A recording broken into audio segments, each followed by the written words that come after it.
Good evening. So, how are you? So, the talk all this week is going to be about the Republican primaries, with or without Trump appearing at the first debate on Wednesday, and whether or not he'll surrender by noon this Friday. And there are other stories that are more important to humanity than the difficult task it is to once and for all convict Trump and put him in a jail cell. But we can't ignore these other things. What I'm thinking of is there are tropical storms in California causing a lot of damage, power outages, flooding. In Western Canada, I think we still have the fires going up there as we had in Eastern Canada. And we have in Maui, we have the deaths are probably going to continue to mount. And the forecast, I suppose, in my mind, is that if after this many days there are still people missing, unfortunately the cadaver persons who are looking to find people who were subdued by this horrendous fire, this hurricane fire. So there's a lot going on that we should be paying attention to. Unfortunately, these global warming tragedies have been foreseeable since I was a student at Columbia. And now we're reaping the whirlwind because we took out Scotch tape and did little things to ease the public's mind with seemingly insignificant gestures, given what we observe about the weather systems right now and what we can expect in terms of more tragedies. If Maui is an argument about, what you should have done in advance, and it excludes what nation states have failed to do about global warming, then it's a nonsensical argument. Maui had forgive me if I've told this before, but I thought it was striking that on Maui there was one place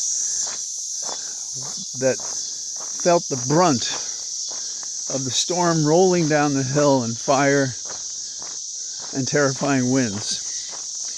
And 35 people could live there, and they paid $150 a month.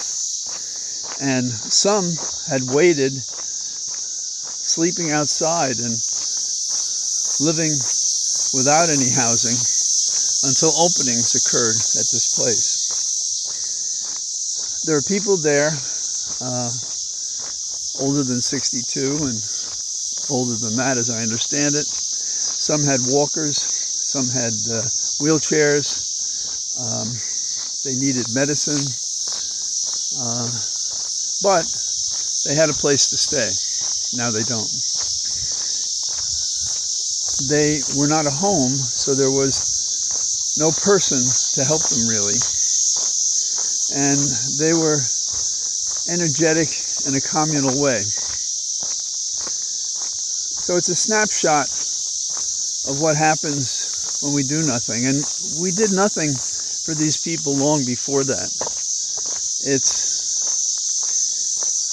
I'm not a bleeding heart liberal, but consider the contrast between the hotel down the block, a couple of miles from where these 35 people lived, and say to yourself, how could you be drinking Cuba Libras and have people just up the road and do nothing about it? We think about it from time to time. In the winter weathers, governments don't open buildings. There's a whole series of things we can do that we don't do. I am not religious, I've said it before, but the greatest message that I got from the Jesuits was the notion of good acts. In fact, the murals, when I went back for a reunion, I was looking around the room after having had dinner with other classmates of mine from years before, and every one of them was doing something in the community. And no matter where our politics was on other things, these people were trying to do something for those who had less, for those who needed help, for for those who needed someone to care about them or have a conversation with them. So how does a society exist claiming all these values and doing exactly the opposite? My wife Holly went to pick up some food for our animals, and she has bumper strips on her car, and one of them I think is to prosecute Trump. And one of these no-neck morons complained about the bumper strips on her car. Whatever happened to free speech? Free speech is what they want you to say, not what you may think yourself to say. And Holly said, well, if he committed a crime, he'll be convicted, he should be, and he should go to jail. And this wasn't, he said something that I've heard a lot lately. He did nothing. I did nothing. In fact, Ari had a tape of, people saying, I did nothing. I did nothing, Roger Stone. I did nothing. Well, the evidence is to the contrary. You did do something. You did a lot. You did a lot bad. And that's just not acceptable. So we have these human tragedies, and we have approaching two scenarios of how we should treat these people. So on Wednesday, Republicans are going to have their debate on stage. Trump will run away, maybe, or he won't. Fox has been fating him at every turn to show up and be there and to appear because they want to sell the show. They still don't care that he's a criminal. And he's been resisting them. And to add, I don't know if it's insult to injury, because these people live in such a heinous way, that he's going to do an interview with a former on-air talking talent, if you can call him that. So what would the Republicans do to make us think there was anything worthwhile about him? A full-throated blast against Trump. And, start thinking about actually representing the people, including, this guy who talked to Holly today. If they succeeded and he was in power and they got rid of Social Security, Medicare, Medicaid, for starters, among the other programs that they don't support, you think this guy would scratch his head the way Roger Stone did when Roger said, oh, they left me. They didn't help me. He wasn't loyal to me. Like, this guy who's been in every political battle there's been during his lifetime, he doesn't get that about Trump. He's the one who advised Trump he had to go far right in order to find a place to become a presidential candidate and to have any chance at all of getting elected. And he doesn't know Trump? What is wrong with these people? Do they have no antennae that soars above 50 IQ? I mean, what is it about these people? They're so blinded by what they want in terms of pomp and circumstance. And then we finish up the week with another, perhaps suspenseful tale, because Trump has been told his bond is going to be $200,000,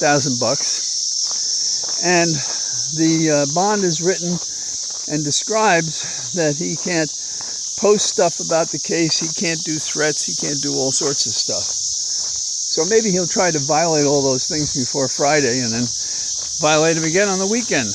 But I think he's playing with fire. And it's about time. And the combination is sweet in a way, because Friday is Georgia, and next Tuesday is Judge Chutkan in D.C. So I think that speaks for a busy calendar for defendants. Can you imagine, twice impeached, 4 times charged, half by the state, half by federal government, and you think you're running for president?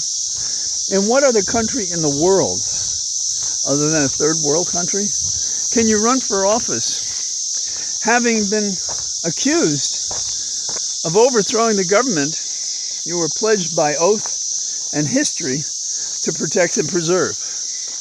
So, that's my wanderings tonight. I hope you're well. I am actually before Judge Chutkin tomorrow, having nothing to do with this Michigas. And I expect, I expect it'll be what those proceedings are. I don't know what the outcome will be. I represent a defendant in the case. So, on to victory. The force is with us. And you're starting to see the drapery pulled down where you find Trump.